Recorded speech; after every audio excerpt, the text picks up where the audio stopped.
Good morning, Bill. It's great to see you and talk about US EV fast charging for Q1 2026. I'm Florent, the CEO of the company and co-founder, and Bill. Good morning, Florent. I am Bill Ferro, the Chief Data Officer and co-founder of Paren, and we're happy to discuss with you today our Q1 report findings. We have a lot of ground to cover, so let's get right into it. The first thing that we wanted to say is that quickly about Paren, we are a data platform operating in the US and in Canada. We do have live coverage over more than 95% of the DCFC ports over the two regions. That allow us to have real-time and historical data, and we're thrilled to share on a quarterly basis insights with the rest of the community. The first insight that we want to cover is about deployment. When we talk about fast charging ports being deployed, let's take a look at the Q1 numbers. You want to comment on that? Sure, I can. Actually, let's jump to the next slide so I can kind of see it in context. But that number in context is pretty similar to what we did in Q1 of last year, we meaning the industry. And what's really interesting is the similar number of ports were deployed, but with fewer stations. And we see that in the ratio of ports per station, 3.5 in Q1, all the way up to of 2025, all the way up to 4.6 in 2026. And that is just indicative of where we see the whole market going. Absolutely. Larger stations. We're seeing also like slightly over, is that a slowdown on Tesla, like building like smaller station? We discussed about this, but what is your take? Yeah, there were a few really large stations that got deployed in the middle of last year, and the same may happen again this year. There was a 180 port station in Lost Hills, California. There was another one in Arizona that was 80 ports. So those tend to skew the numbers a bit. But what we're seeing is settling in more towards the 12 side of deployments. Typically, the Tesla deployments are 12 to 16 ports. Of course, there are others that are larger. But there's one other thing that we're seeing on the 4.6 side is that we're seeing sort of this, I call it the hyper-local focus. And we're seeing it across two different types. One is the Tesla Supercharger for Business, where non-Tesla companies can deploy the Tesla product. And so we're seeing that where folks like Suncoast Charging in Florida, they were the first to actually deploy. Florent, you were there, I think, right? For that first I was. And they, that's an example of folks understanding the local market, finding a better way to put chargers in faster, and getting them up to speed. And we know the team at Suncoast is working on getting more and more stations in the ground in the Florida region. And then the flip side of that is looked at a small company called Get Charged in Long Island, and they literally have stood up three 8-port stations in the last several months, with several more on the queue. They understand their local market really well, and that's one of the things that's driving that average number up to 4.6 in the non-Tesla environment. So we're definitely looking at, a trend here, and we expect that number to grow for the coming quarters. So great news. Let's talk about the volume of stations. So we've seen the infrastructure growing, more ports being deployed. Now let's take a look at utilization. And utilization is pretty up, from last year. Yeah, we certainly see a growth year over year. We don't see a growth quarter over quarter. And if we can jump to the next slide, we can see that, right? There's a seasonality in charging, right? There's, just like Thanksgiving and Christmas are the busiest gas vehicle travel days, they're also the busiest electric vehicle travel days. So we see a typical drop in Q1 from the Q4 volume. But one of the really interesting things to note here is while February was quite low due to weather and maintenance and some other things that went on in the industry, if we look at what happened in March, March is effectively higher than what the average of all of 2025 was. So the new normal potentially for US public charging is way higher than it was last year, indicative of both the growth of the infrastructure, the continued growth of EVs in operation. While the federal subsidies may have been dismissed and we're seeing sales down, we know the used car market for EVs is going way up as well. So we're seeing more and more need and use of public infrastructure. And again, across the board, it is not just concentrated in one place. And that is despite actually the seasonal, the weather that has impacted, dramatically the Northeast. I mean, we've taken a look at some of the hyper local markets without necessarily seeing like a strong correlation over the course of the quarter, but you've noticed like a few week during which a noticeable slowdown was observed, right? Yeah, there's two things in February. One is Super Bowl Sunday.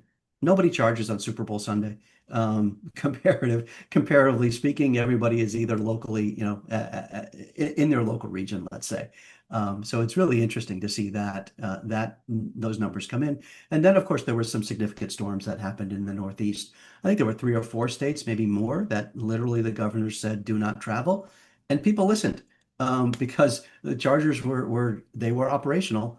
And we've done some studies with some various states on whether they were operational and could have worked if people actually needed to travel. And they were, for the most part. It's just people listened and stayed off the streets. So there was no need to charge. Right. Well, so we've talked about supply. We're seeing growth, right now on the volume of sessions, people charging on the public infrastructure. Let's take a look at utilization, which is, at the national level, we're seeing 15.6%. You want to have this number in context? Yeah, again, the context looking at it year over year, it's down slightly. And looking at a quarter over quarter, it's going to be down again. We said that Q4 is typically a very busy time. But when we look at the number of ports that have been put into operation, we know that we said 18,000 plus ports last year, another 3,300 this quarter. So we are starting to see, again, I think we saw this last year too, where the early part of the year, the infrastructure starts to get ahead of utilization. So the jury's still out as to what's going to happen for the rest of this year. That's going to be exciting. So when we combine actually the volume of session that we have seen before with the existing infrastructure, so thinking about the asset, the number of ports, we have had that chart, the last quarter, which was sessions per port per month, and that's a purple line that we see here. Can you walk us through, the trends? Yeah, I love this chart. I won't take credit for creating it. I think Florent, you did. So I love this chart because it really does tell a fantastic story.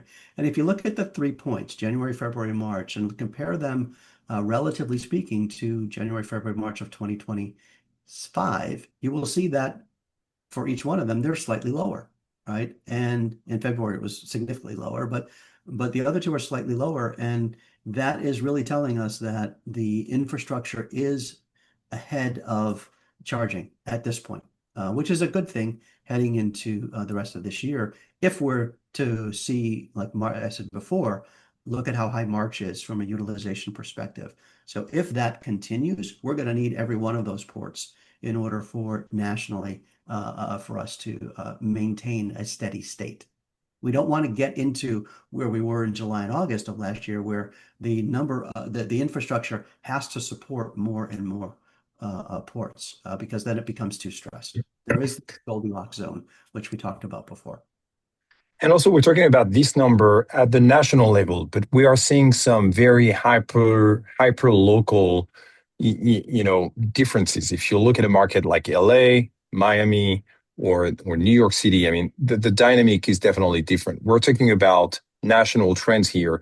I think the full report that we have available goes deeper into some of these micro trends. So here we're just walking you through the national trends that we are seeing, which has some value when you look back. We see some progress being made. Actually, no, keep going because we see some progress being made in every area except for our friends in Washington, D.C. They continue to lead the charts in our in the state level. We consider D.C. and Puerto Rico to be states for the purpose of this discussion. They continue to be extremely high. So if someone's looking for an opportunity and knows of a good location for charging in DC, I bet you will find some welcome visitors. And one of them might be me because I visit there frequently. All right, let's talk pricing. 53 cents. There are a few things that we want to talk about when it comes to pricing.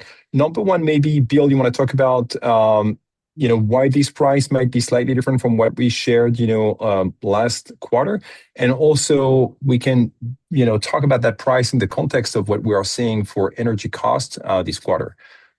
Yeah, so we got a lot of feedback last year from folks, mostly positive on our reports, and some of the feedback was around this pricing piece, and we started to dive in a little bit more. And we found that there are still some charging stations out there that charge zero, that are free, and that was having a distorted effect on the price. And so we decided to take free chargers out of the mix. I think it was 49-ish cents last time. So without the free charging, it jumps up to 53. We think that's a more realistic way of looking at pricing as we see how pricing really works across the country. So we've made that change. We went back in time, made that change in Q4. And so when we see now how pricing is changing, this is, we've got this new relative baseline. We don't expect to change our formula anymore in this year, but we reserve the right to revisit based on feedback. So we appreciate the feedback. One of the key things when you look at this price is it is going up. It's just going up in 1/100th of a cent. If you look at the price in October of last year versus March of this year, it is 53.1 and now it's 53.4, right? So it's going up in micro pennies and not in cents itself. So there is a trend, but it's still within the 50 cents. And again, And it, locally there are some anomalies. We won't tell you about them here. There's some in the report where we go into some more detail. Absolutely. And also like in the context of price of gas, going up dramatically, like what we are seeing is that as of right now, we're not seeing any major change on the price per kilowatt hour. But it's something that we have shared, on LinkedIn earlier in the quarter. We continue to keep track of this. Right now, the cost of energy is not passed to the cost of people charging their electric vehicle, which is a good news and hopefully will reinforce people in adopting EVs. And I also saw an article this morning about one of the automakers who's seeing we saw their March numbers of sales numbers go way up again because of the uncertainty of gas prices. Great news. Let's talk about reliability. And we are nearing maturity, right? It's pretty high and stable. It's fairly high. It's going to be hard to get a lot higher than this, given the 13 or 14,000 charging stations that we have in the list. We have not changed this metric at all, and so having and seeing that consistency over time, it is really good. And a lot of this again is due to the continued refreshing that we're seeing and the continued maintenance we're seeing on existing stations by the legacy players, as well as all of the new CPOs deploying the new hardware. Generally, we see new hardware is much more reliable than any of the older hardware. And so we wanted to take that information and build a new framework. So this is a new addition to our Q1 2026 reports. And these are 4 quadrants to, position the states against price, reliability, and utilization rates. And the way that we have created these 4 categories are according to the top left corner. If you are, strongly reliable, but utilization is very low, you are in the pre-demand build out. And so we can see states such as, Wyoming, Montana, definitely being like ahead of the curve, right? You want to walk us through like some of the other states and quadrants, Bill, that we have, like the healthy ones, maybe? Yeah, and we see, on the extreme, the Washington D.C., right? And we mentioned because of their high utilization rate, they do have a relatively good price and comparatively speaking, Yeah. and then And reliability is good as well. good reliability as well. So if you're waiting in line in DC, you're waiting in line for a good charger, right? At a reasonable price, really is what that means. And then as we look to the other extreme, you see, Oklahoma at the bottom. It is getting better, and we talk about some of the infrastructure build outs that are happening in Oklahoma that's helping that state. But I really love the reports that we have that tied together multiple aspects Yes, of data, right? Utilization, reliability, and price, or sessions per port, and sessions, right? Those I think make a lot more sense and give us the ability to look at data, and even as we look at historically, how this data is changing. So I think we'll be able to see some changes with this kind of view. absolutely. So the conclusion, when we look back at Q1 2026, we are seeing more ports deployed in Q1, pretty much, I mean, the same amount of ports that have been deployed in Q1 2025. So it is normalizing, especially after the peak that we have seen in Q4 2025.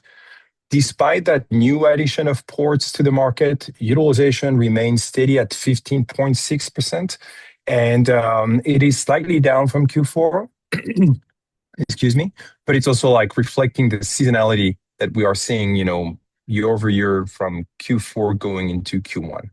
And as Bill mentioned, price is stable, reliability is really high, signaling maturity at the national level.